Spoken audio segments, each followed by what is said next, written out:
Bonsoir, mes chers frères, mes chères sœurs. Nous bénissons le Seigneur qui a réuni toutes les circonstances favorablement à sa façon pour que ce soir, nous ayons cette communication. Dieu très saint, nous te bénissons. Nous te rendons grâce. Nous sommes si petits et tout petits devant toi. Toi qui es infiniment, immensement grand, c'est entre tes mains que nous nous abandonnons pour accomplir en ce moment cette tâche agréable avec l'aide de ton Esprit Saint. Et cela au nom de Jésus-Christ. Amen. Mes chers frères, mes chères sœurs, ce soir, nous avons ce sujet que le Saint-Esprit m'a convaincu de partager avec vous.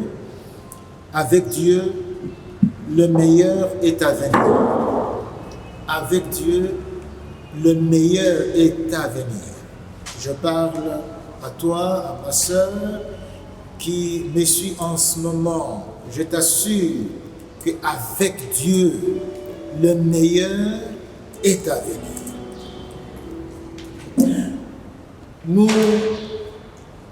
Nous aurons à exploiter le texte de Deutéronome chapitre 7 et Deutéronome chapitre 8, essentiellement.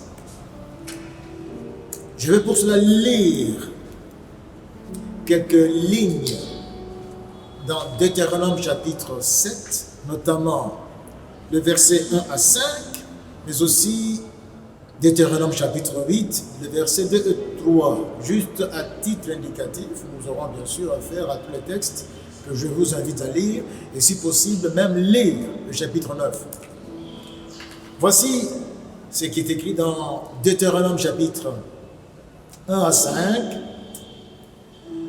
Lorsque l'Éternel, ton Dieu, t'aura fait entrer dans le pays dont tu vas prendre possession et qu'il chassera devant toi beaucoup de nations. Les Héthiens, les Girgasiens, les Amoréens, les Cananéens, les Phérésiens, les Éviens, les Jébusiens, cette nation plus nombreuse et plus puissante que toi.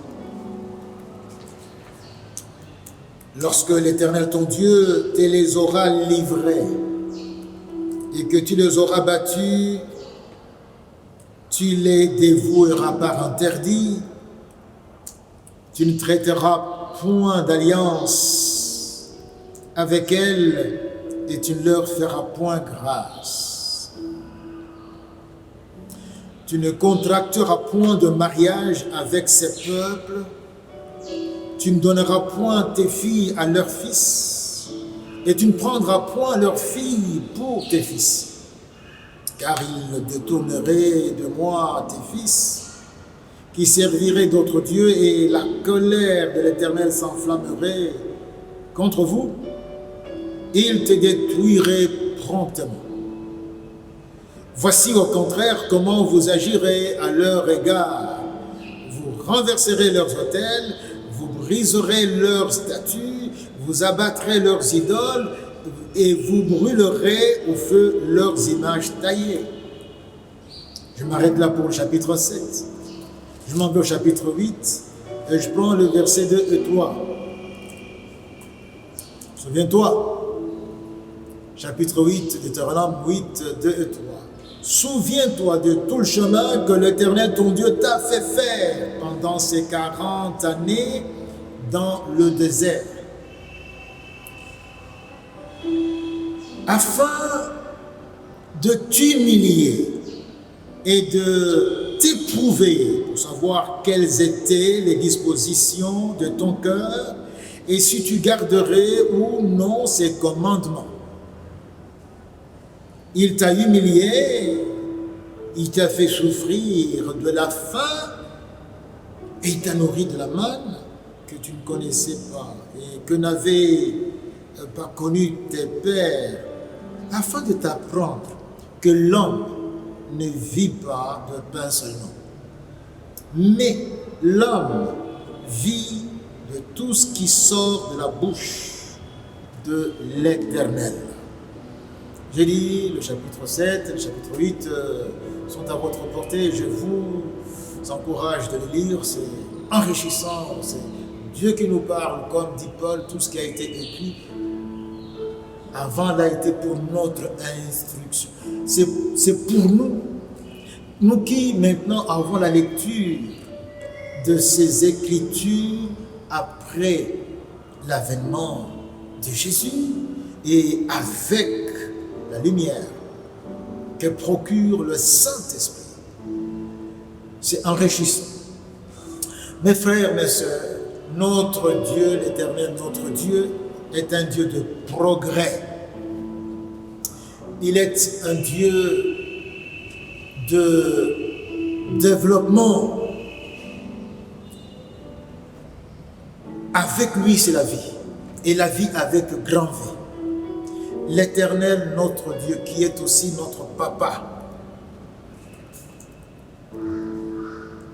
nous a fait pour le bien-être, et un bien-être toujours grandissant.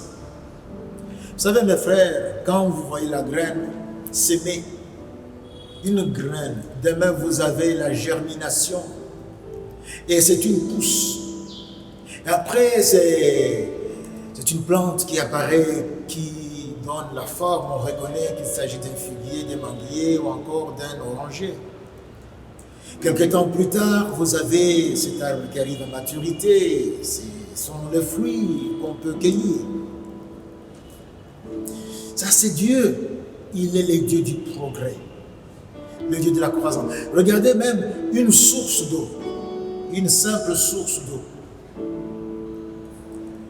Vous avez après un ruisseau, et le ruisseau qui devient une rivière. Et plus loin, vous avez un fleuve, un grand fleuve. Et ce grand fleuve va encore se jeter dans la mer. Cela est très important pour nous. Pour savoir qu'avec Dieu, on commence tout petit et puis la lumière va grandissant comme en plein midi. Quand nous naissons, nous sommes à peine contenus dans les mains de nos parents qui nous portent avec étonnement, avec émerveillement. Et quelques temps plus tard, on a affaire à un bébé qui grandit et puis un enfant. Et puis un adolescent, un jeune homme, une jeune fille, un homme tout fait. Dieu, notre Dieu, il est le Dieu de croissance, il est le Dieu de développement, il est le Dieu d'exaltation. Ton Dieu est celui qui génère, qui inspire la confiance chez ceux qui le connaissent et qui sont malmenés d'une façon ou d'une autre et se retrouvent au fond même du désespoir. Au fond du désespoir, ils ont de la part de Dieu la confiance. Pourquoi? Parce qu'ils connaissent ce Dieu. Ce Dieu qui ne les a pas abandonnés et qui est avec eux dans le fond même du puits. Je ne sais pas, le Dieu de Joseph, dont les frères étaient fâchés contre lui et qu'il avait jeté au fond du puits. Le Dieu que craignait Joseph était avec lui dans ce puits. Je ne sais pas dans quel fond tu te trouves, mon frère. Je ne sais pas quelle situation désespérée dans laquelle tu te retrouves. Et toi-même, tu peux le dire, peut-être sans comprendre pourquoi tu te retrouves emprisonné, plafonné, tu essaies de percer. Bon, tu te retrouves toujours en bas. Ceux qui connaissent Dieu entretiennent l'espérance. Garde l'espérance, même au-delà, même contre toute espérance. Mon frère, ma soeur, puisse-t-il m'être permis de déclarer à quelqu'un qui ce soir est avec moi en train de me suivre. Avec ton Dieu, le meilleur est à venir. Avec ton Dieu, le meilleur est à venir. Regardez, j'ai ici la première pensée. Il y en a beaucoup, j'en ai choisi 3. La première, c'est quand Dieu s'exprime sur ton futur. Quand Dieu s'exprime, puisque Dieu s'exprime sur tous les sujets. Et parmi les sujets que Dieu aborde, sur lesquels Dieu s'exprime, il s'exprime aussi d'une façon tout à fait claire sur ton futur. Le grand avantage que nous, enfants de Dieu, nous avons, c'est que ce Dieu est notre Père. Ce Dieu est Papa. Ce Dieu est Abba. Donc ce Dieu capable de faire tout quand il veut, comme il veut, il est Papa. Je ne sais pas quel parent serait indifférent devant la situation de son enfant. Quel parent ne voudrait pas voir son enfant progresser, aller de l'avant, progresser, croître à tous égards, sur le plan physique, sur le plan de sagesse, sur le plan de grâce devant Dieu, devant les hommes. Ce Dieu qui contrôle et le présent et le passé, oui, puisse passer et arranger les choses. Et le futur, il les maîtrise, non seulement il les contrôle, mais aussi il les transcende. Je te dis qu'il est ton papa. Toi qui as cru en Jésus-Christ, toi qui l'as reçu, Dieu est ton papa. Et si il est vrai que Dieu est avec nous, qui lui appartenons, il est aussi établi clairement dans les Écritures que Dieu est pour nous. Avec nous, nous le savons. Mais il n'est pas avec nous indifféremment ou encore contre nous, pour nous. Nous lisons dans Romains chapitre 8, verset 31, la partie B. Que dire à l'égard de tout cela?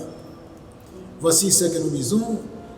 Si Dieu est pour nous, si Dieu est pour nous, qui sera contre nous? Qui sera contre nous? Ce sont des passages que nous devons retenir. Qu'est-ce qu'ils sont? Ils sont peut-être occultistes. Qu'est-ce qu'ils sont? Ils sont peut-être une tribu opposée à la nôtre. Qu'est-ce qu'ils sont? Ils sont peut-être ils ont une pigmentation de la peau, tels qu'ils se prennent pour des êtres supérieurs à vous. Ou encore ils appartiennent à un groupe humain qui se croit supérieur et qui a tous les pouvoirs entre ses mains, toute la puissance, toute l'autorité, et qui vous écrase, quelle que soit la situation. La question est posée, qui sera contre nous? Qui sera contre nous? Peut-être que c'est quelqu'un qui détient ton dossier et qui s'assied dessus, refusant que ça passe pour arriver jusqu'à celui qui décide. Peut-être que c'est un milieu où Dieu t'a envoyé pour être député, pour être président de la République, mais où tu n'as aucune base, où tu n'as aucun... mais Dieu t'a envoyé. Et bon, la question est posée, même si là on manipule les résultats, Dieu a dit, c'est dit ici, qui sera contre vous, si Dieu est pour vous? Laissons parler Dieu au sujet de ton futur, et puisque Dieu a ce qu'il a à dire. Ton futur, c'est vrai, il faut que tu le saches, est truffé de combats, d'incertitudes et des autres misères de tout genre. Mais ton Dieu te rassure, et je voudrais que tu saches que celui qui te rassure ici a le dernier mot. Nous avons lu cela dans Deutéronome 7, versets 1 et 2. Ton Dieu te rassure et te dit, il te parle Et c'est une certitude. Lorsque ton Dieu t'aura fait entrer dans le pays dont tu vas prendre possession, et qu'il chassera devant toi beaucoup de nations, les Étiens, tout ça. Lorsque ton Dieu te les aura livrés et que tu les auras battus, tu les dévoueras par interdit et des ça. Dieu te rassure. Moïse ici n'est en train de dire que c'est que Dieu lui a dit, va dire au peuple d'Israël, dis-leur ceci. Moïse était à quelques encablures de son départ, il devrait partir. Et là, il rappelle ce que Dieu avait dit et puis il apporte les dernières précisions. C'est ce que Dieu dit.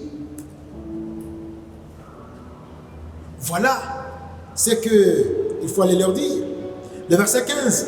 L'Éternel éloignera de toi toute maladie. Il ne t'enverra aucune de ces mauvaises maladies d'Égypte qui te sont connues, mais il en frappera tous ceux qui te haïssent.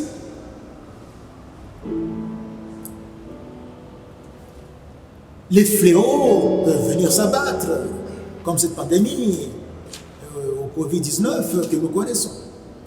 Mais Dieu dit, il va refuser que ces maladies t'atteignent. Il va refuser.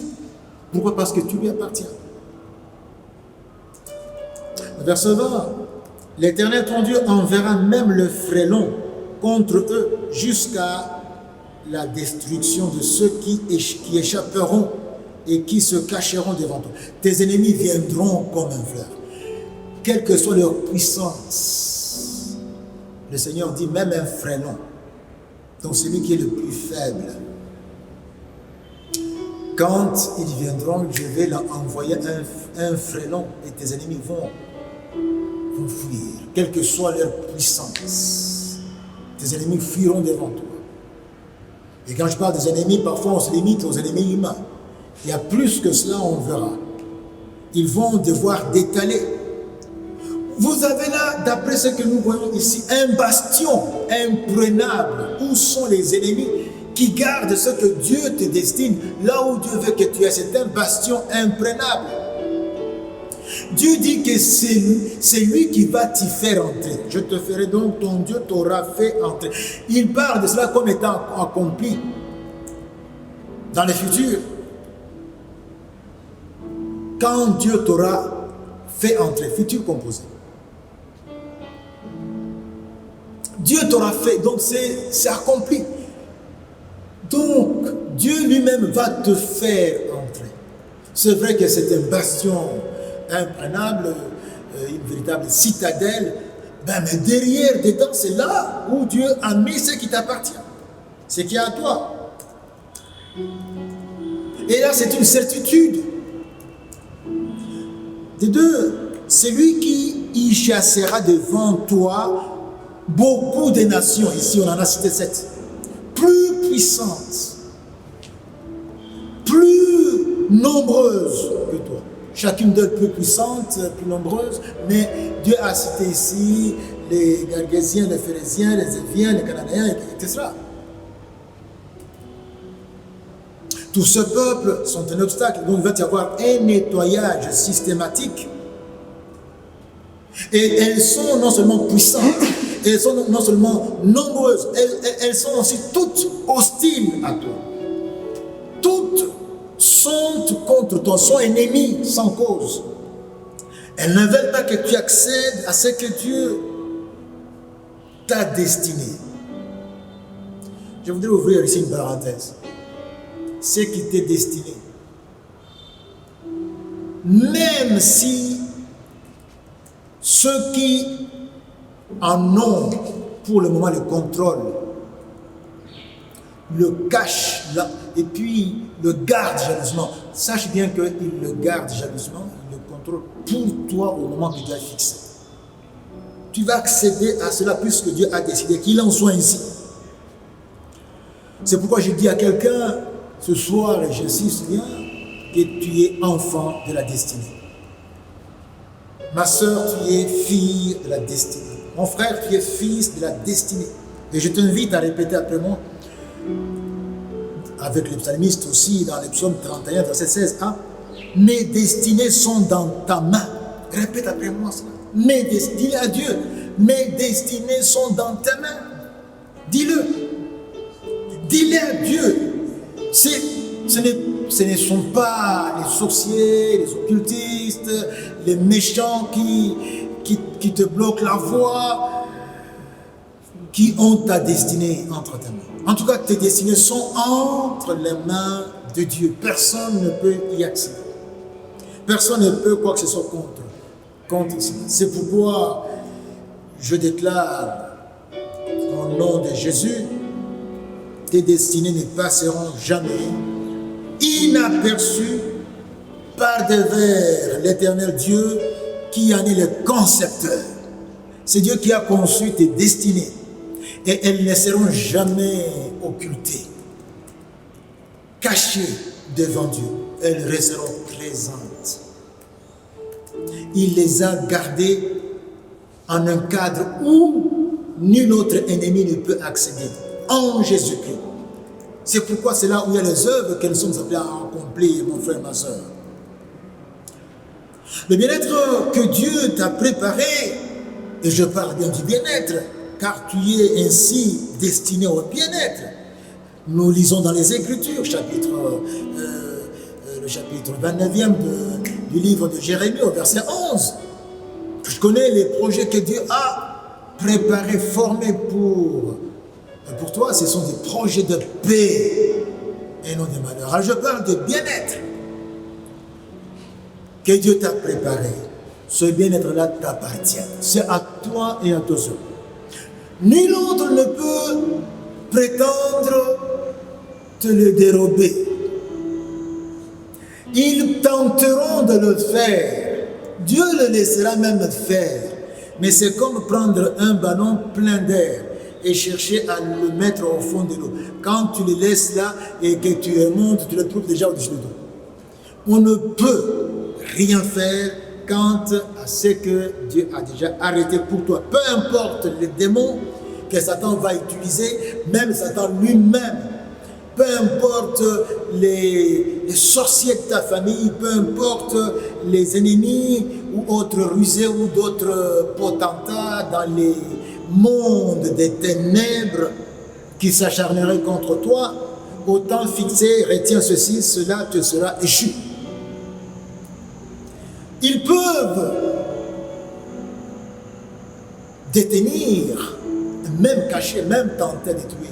Mais quand le temps T que Dieu a fixé pour toi, quand le Kairos arrive, cela te sera absolument échu. Ça sera à toi.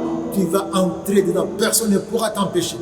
Rappelez-vous ce qui a été fait contre Joseph. Quand le temps a sonné, ni l'esclavage ni la prison ne pouvaient plus le retenir. C'était donc sa destinée. Ou que tu te retrouves dans n'importe quelle prison, dans n'importe quel cachot, spirituel ou naturel. Tu dois savoir que quand le temps de Dieu sonne, tu dois donc sortir et entrer dans ta destinée. Toi, je le dirai encore, accroche-toi à Dieu. Accroche-toi à Dieu. Israël, mes frères, a connu des humiliations et des calamités de tout genre pendant 40 ans. Je ne sais pas si c'est combien de jours, de semaines, ou de mois, ou d'années. Tu peux me répondre à la question et tu peux le dire à Dieu. Israël a connu l'errance, humiliation. Il a eu faim, il a eu soif, il a eu mal aux pieds. Il devait vivre en nomade pendant 40 ans. Qu'en est-il de toi? Il a tourné en rond pendant 40 ans. Et tu vois, ceux avec qui tu étais sont déjà là. Ceux qui sont venus après sont déjà là plus loin. Mais toi, tu tournes en rond. Israël a tourné en rond. Mais le moment venu, si vous êtes dans ce même livre, au chapitre 1er, verset 6, Deutéronome 1, verset 6, nous lisons ceci. L'Éternel, notre Dieu, nous a parlé à Horeb en disant, vous avez assez demeuré dans cette montagne. Vous avez beaucoup traîné, je le sais. En nomade, vous tournez en rond, vous n'avancez pas. Vous commencez quelque chose, ce que vous entreprenez ne réussit pas. Vous tentez à droite, ça ne réussit pas. Vous frappez à gauche, ça ne s'ouvre pas. Vous regardez en haut, c'est fermé. En bas, de part et d'autre, tu es dans un cachot, dans un carré. Tu ne peux percer. Eh bien, tu penses, toi, enfant de Dieu, que c'est comme ça que ton sort est scellé. Dieu te dit que ce n'est pas ainsi. Il contrôle. Il vient dire à Israël ici, ça fait donc pendant longtemps que tu tournes autour, que tu es dans cette montagne. Donc tu as tourné longtemps. Maintenant, Dieu vient avec une directive. Il dit, tournez-vous, verset 7, tournez-vous et partez. Allez à la montagne. Il donne de la direction, des Amoréens. Allez dans cette direction. Et la suite. Maintenant, tournez-vous. Regardez la direction. Autant que Dieu a fixé, les choses changent. Vous avez assez demeuré dans cette montagne. Tournez-vous et partez. Et Dieu dit plus loin, voyez, j'ai mis le pays devant vous. Allez et prenez possession du pays que l'Éternel a juré à vos pères de donner à eux et à leur possession. Voilà le pays. Maintenant, en tout cas, partez. 4 ans d'errance, 40 ans plutôt d'errance, sans trop savoir où, dans une vie d'humiliation, pénible, de dénuement, et malmené, menacé. Mon frère, ma soeur, il y a un principe des Écritures que j'aimerais te partager. Nous l'avons dans l'Évangile selon Jean au chapitre 3, verset 27. Retenez ce principe, mes frères. Il est écrit ceci. Un homme ne peut recevoir que ce qui lui a été donné. Ces gens qui parlent de Jésus et de lui, et il en parle à ses disciples, qui trouvaient que Jésus lui faisait ombrage et que c'est Jésus à qui il les avait guidés, ou du moins qu'il avait pointé du doigt, qu'il avait montré, voici l'agneau de Dieu qui enlève le péché du monde. Voilà, il baptise maintenant, tout le monde va à lui. Et toi tu restes comme ça. Non. Jean leur dit, mais qu'est-ce que je vous ai dit concernant cet homme? Il faut que lui croie ce que moi j'ai dit. Qu'est-ce que je vous ai dit? Sachez aussi, retenez, un homme ne peut recevoir que ce qui lui a été donné. Mon frère, ma soeur, ce qui t'a été donné est à toi. Personne d'autre ne pourra le recevoir. Et sache que cela t'attend. Toi, accroche-toi à Dieu. Le temps viendra où tu devras y accéder. Nous avons dans les Écritures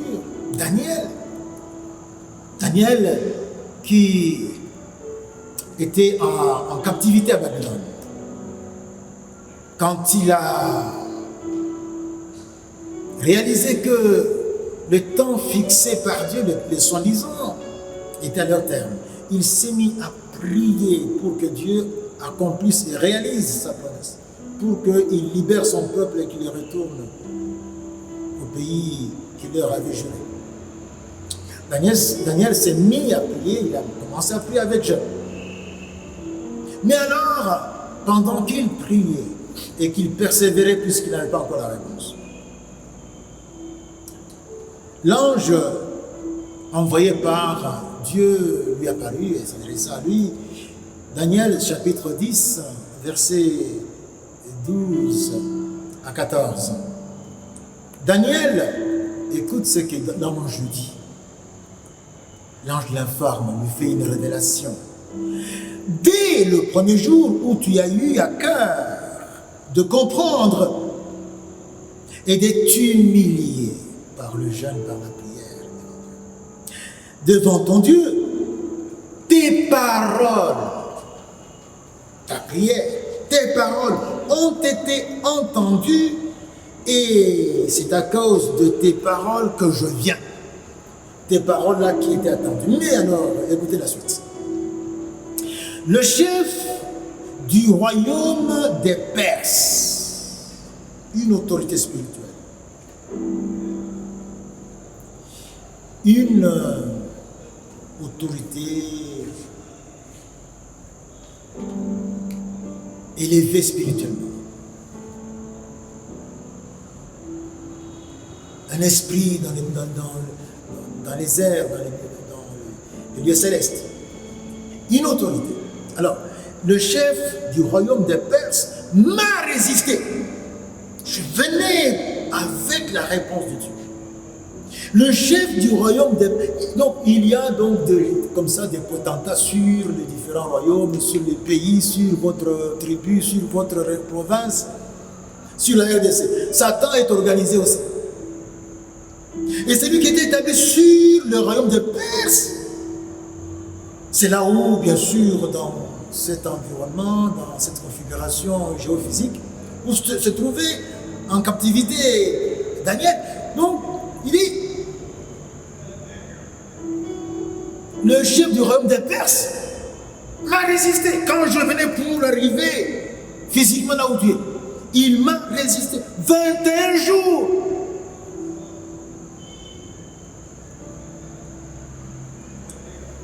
Mais voici Michael signifie celui qui ressemble à Dieu. L'un des principaux chefs est venu à mon secours. Dieu a aussi son armée. Quand le temps qu'il a sonné arrive, il envoie un de ses principaux pour tout simplement anéantir la résistance de Satan. Alors, Michael, l'un des principaux chefs, est venu à mon secours et je suis demeuré là auprès du roi des Perses. Michael a combattu.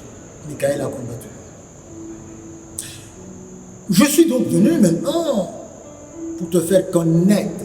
Donc, je suis venu avec la réponse. Pour te faire connaître ce qui doit arriver à ton peuple. Je suis venu avec l'exaucement à ta prière. Je voudrais bien qu'on retienne. Dans les ténèbres, dans les airs ici, il y a des dominations, il y a des principautés, il y a des autorités. Donc le monde des ténèbres est aussi vrai que le monde des lumières. Il travaille au service de Satan contre nous. Donc quand on parle des sorciers, des occultistes, c'est vrai. Il travaille avec la puissance des nuisances que Satan est prêt à donner à quiconque voudrait la recevoir. Si c'est ainsi, tu peux aller te mettre comme ça devant l'eau et commencer à invoquer les démons. Ils vont venir. Si tu es ouvert à Satan, il va venir et te prendre en possession. Quand tu vas l'invoquer, il vient. Alors, leur résistance, et cela est important, à ce que Dieu nous a préparé n'est que temporel. C'est le temps où Dieu les laisse faire comme ils veulent. Parce qu'il y a un moment où Dieu siffle la fin de la récréation. Et quand ce temps-là vient, tu vas accéder tout simplement à ta destinée. C'est la première pensée que je voulais partager. On peut encore en dire beaucoup de choses. Mais voilà ce que Dieu, quand il s'exprime sur ton futur, c'est qu'il déclare. Ton futur est agréable, c'est vraiment harmonieux, c'est désirable. Ça vaut la peine de t'accrocher à Dieu. Ne baisse pas les bras. Deuxièmement, mon frère, connais-tu toi-même? C'est ce que disent les philosophes. Connais-toi toi-même.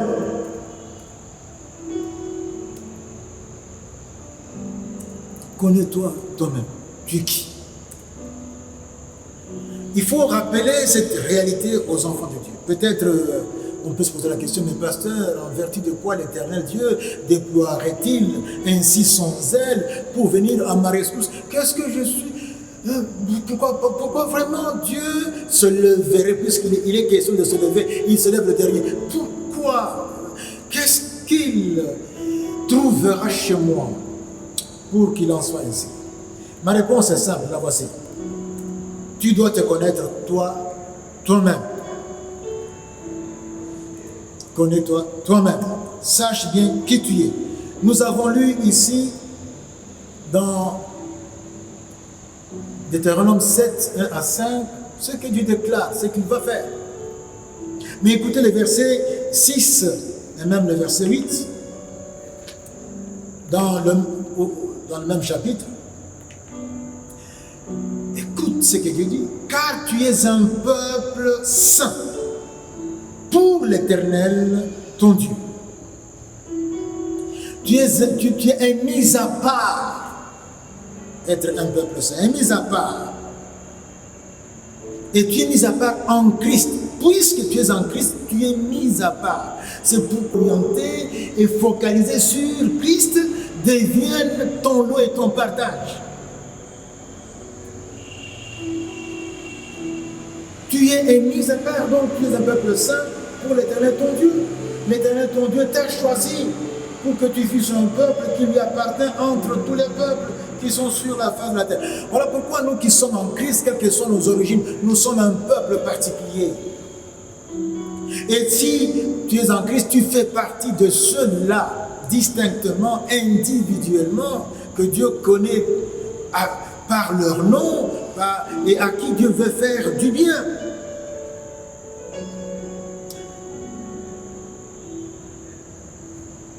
Verset 8, parce que l'Éternel vous aime, parce qu'il a voulu tenir le serment qu'il a fait à vos pères. L'Éternel vous a fait sortir par sa main puissante, vous a délivré de la maison de servitude, de la main de Pharaon, roi d'Égypte. Et Dieu a fait plus que ça en Christ pour nous.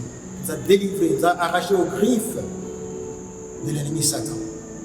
Alors nous sommes précieux à ses yeux. Tu es précieux. Tu es précieuse. Deutéronome 7, verset 7 et d'autres passages, là il faudrait même maintenant que tu aies ma réponse également, mais ne te fais pas d'illusions. Tu es, c'est vrai, ce peuple mis à part, tu fais partie de ceux que Dieu a arrachés à Satan, c'est vrai, mais évite des illusions. Il n'y a eu aucun mérite de ta part. Donc le verset 7 dit, ce n'est point parce que vous surpassez en nombre tout le peuple que l'Éternel s'est attaché à vous ou qu'il vous a choisi, car vous êtes le moindre de tout le peuple. Si tu vas plus loin au verset 7, au chapitre 9, verset 4, il est dit, lorsque ton Dieu les chassera de devant toi, ne dis pas en ton cœur, c'est à cause de ma justice que l'Éternel me fait entrer en possession de ce pays, car c'est à cause de la méchanceté de ces nations que l'Éternel les chasse devant toi. C'est à cause de toute leur méchanceté, Dieu va les chasser. Ce n'est pas à cause de tes mérites, de la justice qui a impressionné Dieu. Loin de là. Le verset 5, non, ce n'est pas à cause de ta justice et de ta droiture de cœur que tu entres en possession de leur pays, mais c'est à cause de la méchanceté de ces nations que l'Éternel, ton Dieu, les chasse devant toi. Et c'est pour confirmer la parole que l'Éternel a juré à tes pères, à Abraham, à Isaac et à Jacob. C'est pourquoi il faut t'attacher à la parole. Sois un avec la parole et tu entreras dans tout ce que Dieu a préparé comme situation merveilleuse et agréable, bienveillante pour tous ceux qui deviennent, qui s'alignent derrière Abraham. Le verset 6, sache que ce n'est point à cause de ta justice que l'Éternel ton Dieu te donne le second pays que tu possèdes, car tu es un peuple, oui, un peuple correct. Nous sommes encore peccables. Alors, soyons tout simplement, ayons du retenu. Quand Dieu nous visite, soyons discrets. soyons réservés. Au contraire, soyons pleins de reconnaissance, jubilants, mais en présence de Dieu. Quand Dieu nous a fait du bien, quand nous avons eu notre diplôme, quand nous avons eu notre promotion, quand nous avons eu du travail, quand nous avons été votés, lorsque nous avons le travail, je ne sais pas encore quelle faveur, lorsque nos affaires réussissent, lorsque nos enfants ont de réussite dans la vie. Alors, nous devons nous réjouir en présence de Dieu. Pas mettre les baffes sur les murs de la parcelle et frapper la porte de 70%, 80%, et commencer à faire du bruit, danser des ndombolo et je ne sais quoi encore du matin au soir et toute la nuit. Faire du bruit dans le quartier. Il faut la discrétion. Il faut de retenue. Pas de triomphalisme. Pas de m'as-tu-vu. Facebook, WhatsApp, montrer comment vous dansez, comment vous jubilez, comment vous... Un peu de retenue, tout simplement. Un peu de retenue, de réserve. Que la motivation ne soit pas m'as-tu vu comment je suis, regardez ce qu'on mange, ce qui a été préparé, regardez qui était invité, quel crème. Souverainement, mon frère, ma soeur, Dieu a choisi de te faire du bien à cause de Jésus. J'ai un passage important que j'aimerais lire à cause de Jésus. Ésaïe 43, versets 1 à 5a. L'Éternel qui t'a créé, parle, ô Jacob, c'est lui qui t'a formé, ô Israël. Ne crains rien, car je te rachète. Je t'appelle par ton nom, tu es à moi. Si tu traverses les eaux, je serai avec toi dans les eaux. Et le fleuve, ils ne te submergeront point. Si tu marches dans le feu, tu ne te brûleras pas. Et la flamme ne t'embrasera pas. Car je suis l'Éternel, ton Dieu, le Saint d'Israël, ton Sauveur. Je donne l'Égypte pour ta rançon, l'Éthiopie et Saba à ta place. Parce que, écoute bien ça, parce que tu as du prix à mes yeux. Tu es précieux. Tu es précieuse. Tu as du prix à mes yeux. Et sache bien, entre parenthèses, le prix dont nous valons devant Dieu et que Dieu voit, c'est Jésus en nous. Parce que tu es honoré et que je t'aime à cause de Jésus. Je donne les hommes à ta place et des peuples pour ta vie. Ne crains rien car je suis avec toi. Dieu est avec toi, mon frère. Même quand tu es dans le dénuement total, même quand la maladie t'attaque et te détruit comme elle avait fait avec Job, Dieu est avec toi. Là où tu es agonisant, toi, enfant de la parole, fille de la parole, fils de la parole, accroché à ce que tu dis ici, Dieu ne te quittera jamais. Alors ne baisse pas la garde. Troisième enfin, ton bien-être, mon frère, est garanti. Un bien-être garanti, ce n'est pas un bien-être à rechercher, à gagner. Pour l'avoir chez Dieu, il faut l'impressionner, il faut jeûner, il faut vraiment aller tout donner. Non, ton bien-être est garanti. A été préparé même avant que tu ne sois né, que tu ne sois donc converti. Jésus déclare, et il est sur la même lancée que ce que nous sommes en train de dire ici, car Dieu parle depuis l'Ancien Testament.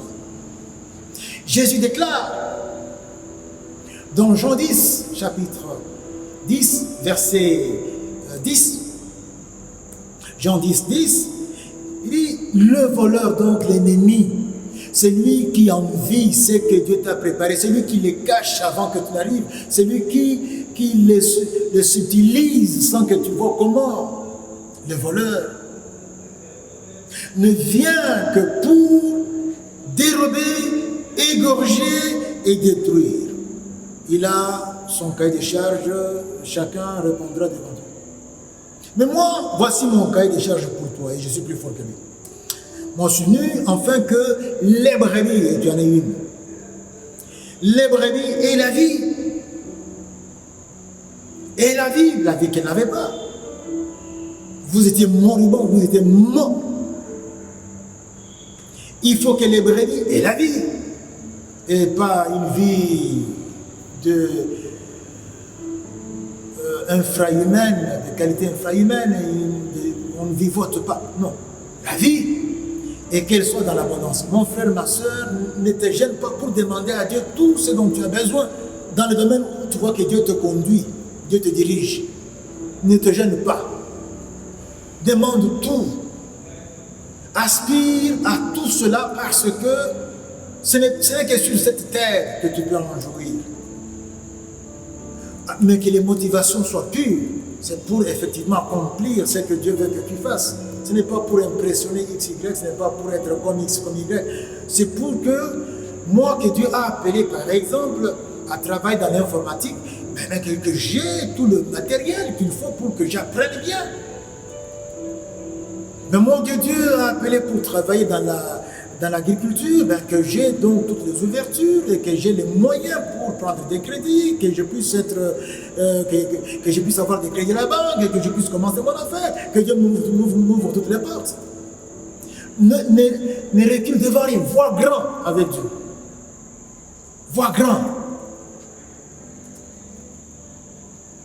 Tu peux, par exemple, comme en tant que locataire, demander une maison, bien sûr, mais n'hésite pas à demander ta maison à toi. Ta maison à toi. Ton Dieu là a tout pour toi. Une vie en abondance. Jésus a déclaré cela et Jésus est la vérité. Mes frères, mes sœurs, notez dans Deutéronome chapitre 7, versets 12 à 15. Si vous écoutez mes ordonnances, et si vous observez et les mettez en pratique, l'Éternel ton Dieu gardera envers toi l'alliance et la miséricorde qu'il a juré à tes pères. C'est pourquoi Jésus dit, celui qui m'aime garde mes commandements. Et je viendrai à lui, je me ferai connaître à lui. Celui qui m'aime garde mes commandements, et celui qui aime mes commandements, mon Père l'aimera. Et nous viendrons à lui, et nous ferons de chez lui notre demeure. Garder les commandements, c'est s'attacher à la parole de Dieu, c'est s'attacher à Jésus. Vivre ce que Dieu veut que nous vivions. Et là, tu peux lire de 12 à 15. Dieu t'aimera et te bénira. Dieu te rendra nombreux, t'accordera l'abondance, succès et réussite. Mon frère, ma soeur, toi qui galères dans une situation donnée, regarde un peu, est-ce que tu es attaché au commandement? Est-ce que tu vis la parole de Dieu? Si oui, alors reste, demeure, accroche-toi. Ne te décourage pas. Bientôt là, Dieu va te faire voir et te faire vivre ta destinée. Il est dit également que Dieu va te bénir et tu seras béni plus que les autres. Tu seras la tête et non la queue, comme on dit. Il n'y aura pas de stérilité dans ce que tu fais. Tout sera jusqu'au bec. La maladie, Dieu va l'éloigner de toi. Même les fléaux avec. Et tu vas entrer ainsi en possession de ta destinée bienheureuse que Dieu t'a préparée. Oh, comme j'aime bien encore ce qui est dit dans le chapitre 8, au verset 7 à 9, il est dit, car ton Dieu va te faire entrer dans un bon pays, pays de cours d'eau, des sources, des lacs, qui jaillissent dans les vallées et dans les montagnes, pays de froment, d'orge, de vignes, de figuiers et de grenadiers, pays d'oliviers et de miel, pays où tu mangeras du pain avec abondance, où tu ne manqueras de rien, pays dont les pierres sont du fer et des montagnes duquel tu tailleras les rangs. Mon frère, ma soeur, voilà ce que Dieu t'a préparé. Je peux encore longtemps commenter là-dessus. Ton bien-être est garanti. Scellé. On ne peut y toucher. Et Dieu ici détaille. Je peux encore laisser parler les Écritures là-dessus. J'avais dit qu'il y avait 3 points, mais j'ajoute un dernier tout petit. Fais gaffe. Fais gaffe. Fais attention. Et c'est Dieu qui te dit de faire gaffe. Dans ce chapitre 8, au verset 10 et 12, il est dit ceci. Lorsque tu mangeras et te rassasieras, tu béniras l'Éternel ton Dieu pour le bon pays qu'il t'a donné. Sois reconnaissant. Dis merci à Dieu. Garde-toi d'oublier l'Éternel, ton Dieu, au point de ne pas observer ses commandements, ses ordonnances et ses lois que je te prescris aujourd'hui. C'est malheureusement ce qui arrive, mon frère, ma soeur. Juste te montrer reconnaissant et éviter d'oublier ce que Dieu t'a dit, de vivre. Lorsque tu mangeras et te rassasieras, lorsque tu bâtiras et habiteras des belles maisons, oui, cela va arriver, tu auras des maisons, pas une maison. Lorsque tu verras multiplier ton gros et ton huile bétail, s'augmenter ton argent et ton or, s'accroître tout ce qui est à toi, ça ne fait que croître. Tu vas les vivre. Prends garde que ton corps ne s'enfle et que tu n'oublies l'Éternel, ton Dieu, qui t'a fait sortir du pays d'Égypte, de la maison de servitude, qui t'a fait marcher dans ce grand et affreux désert où il y a des serpents brûlants et des scorpions, dans des lieux arides et sans eau, et qui a fait jaillir pour toi de l'eau du rocher le plus dur, qui t'a fait manger dans le désert la manne inconnue de tes pères, enfin de t'humilier et de t'éprouver pour te faire ensuite du bien. Garde-toi de dire en ton cœur, ma force et la puissance de ma main m'ont acquis ces richesses. J'ai entendu quelqu'un dire ça. J'ai travaillé avec mon intelligence, j'ai galéré, maintenant j'ai eu mon diplôme et je suis professeur. Ce n'est pas toi, donc garde-toi de dire ça, que c'est ma force, la puissance de ma main qui m'ont acquis ces richesses. Souviens-toi de l'Éternel, ton Dieu, car c'est lui qui te donnera de la force pour les acquérir, afin de confirmer comme il le fait aujourd'hui, son alliance qu'il a jurée à tes pères. Parce que si tu ne le fais pas, au verset 19 et 20, il dit, si tu oublies l'Éternel ton Dieu et que tu ailles auprès d'autres dieux, si tu les sers et te prosternes devant eux, comme cela arrive malheureusement, je vous déclare formellement aujourd'hui que vous périrez. Vous périrez comme les nations que l'Éternel fait périr devant vous, parce que vous n'aurez point écouté la voix de l'Éternel, votre Dieu. Mon Dieu parle. Dieu parle ainsi, ton Dieu parle. Il dit, non, écoute, fais attention, voilà, je vais te bénir. Au temps Kairos, j'ai déjà préparé ta bénédiction. J'ai préparé ta destinée. Accroche-toi à moi. Ma parole est une. Et elle fait corps avec tout celui qui s'y attache, de sorte que, comme on ne peut pas changer ma parole, on ne pourra plus non plus changer ce que je dis de toi, et toi non plus, comme tu es attaché à ma parole, tu ne peux que vivre ce que j'ai dit à propos de toi dans ma parole. Et ce moment viendra, mais fais attention, réjouis-toi mais devant Dieu.